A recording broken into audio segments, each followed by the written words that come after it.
बरसात के दिनों पर हमारे खेतों और फसलों में कई प्रकार के खरपतवार निकलते हैं, लेकिन एक जो खरपतवार ये जो आप देख रहे हो इसे खेती का कैंसर भी कहा जाता है और इसे मोता घास व नागर मोता के नाम से जाना जाता है।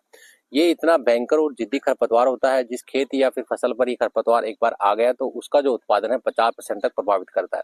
ये हमारी जो फसल को आवश्यक जो पोषक तत्व होते हैं, जो पानी होता है उसको सोच लेता है, जिससे हमारी फसल का उत्पादन काफी कम हो जाता है। तो आपके खेतों पर भी अगर इस प्रकार की जो खरपतवार जो मोथा जो घास होती है उससे अगर आप परेशान है तो कैसे आप इसका सफाई कर सकते हैं, कुछ उपाय मैं आपको बताने वाला हूँ जिससे आप इसे छुटकारा पा सकते हैं। सबसे पहला जो आसान तरीका है जैविक तरीका, उसके लिए आपको क्या करना है, जैसे गर्मी के समय पर अगर आपके खेत खाली होते हैं उस समय आपको खेतों की अच्छी गहरी जुताई करवानी है। गहरी जुताई कराने से क्या होता है, इसके जो बीज होते हैं मिट्टी के अंदर अंदर दबे होते हैं, तो वो जो मिट्टी के अंदर से जो बीज है ऊपर आ जाते हैं जुताई करने से। तो गर्मी के समय पर तेज धूप के अंदर जो इसके बीज होते हैं वो जलकर खराब हो जाते हैं और नष्ट हो जाता है, जिससे हमारी फसल पर आगे चलकर खेतों पर इस प्रकार के खरपतवार की समस्या खत्म हो जाती है।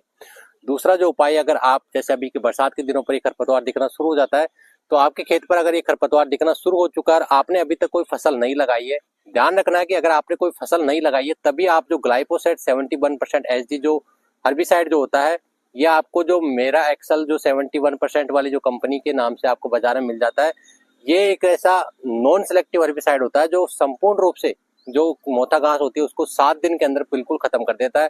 इसको इस्तेमाल करने का तरीका मैं आपको बताऊं तो 6 से 7 ग्राम की जो मात्रा है प्रति लीटर पानी के हिसाब से घोल करके आपको स्प्रे कर देना है। फिर मैं आपको बता रहा हूँ कि ग्लाइफोसेट 71% एक नॉन सेलेक्टिव हर्बिसाइड है। आपको ये तभी इस्तेमाल करना है जब आपके खेत के अंदर कोई प्रकार की फसल नहीं हो और इस प्रकार की घास उगाई हो। अन्यथा अगर आपने इसको किसी फसल के साथ में इस्तेमाल कर लिया तो आपकी जो फसल है वो भी संपूर्ण रूप से खत्म हो जाएगी। दूसरा, जिन किसान भाइयों ने जो मक्का और गन्ने की फसल लगाई है उस फसल में अगर इस प्रकार की मोथा घास की समस्या देखने को मिल रही है तो उसको खत्म करने के लिए आपको जो धानुका कंपनी का जो सैंपरा नाम से एक हर्बिसाइड आता है इसका आप इस्तेमाल कर सकते हैं। सैंपरा जो हर्बिसाइड है वो पर्टिकुलर जो हमारी मक्का और गन्ना की फसल को देखते हुए डिजाइन किया गया है। इसमें आपको इस्तेमाल जब आप फसल में करते हैं तो फसल को किसी प्रकार से प्रभावित नहीं करता और इस प्रकार की जो मोथा घास होती है उसको संपूर्ण रूप से खत्म कर देता है।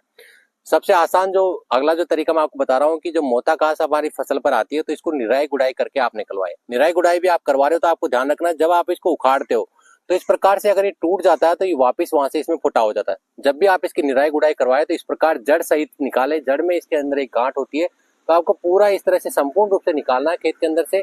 अन्यथा अगर आपने इस प्रकार से निकाला टूटकर अगर ये रह गया तो ये वापस से इसका फुटाव बड़ी तेजी से होता है। तो इस प्रकार से आप जो मोथा घास होती है इसको नियंत्रित करने के लिए इन उपायों का इस्तेमाल कर सकते हैं। साथ ही इस प्रकार की जानकारी को अन्य मित्रों के साथ आप जरूर शेयर करिए और इसी प्रकार की खेती बाड़ी से जुड़ी जानकारी के लिए जुड़े रहे हमारे साथ में।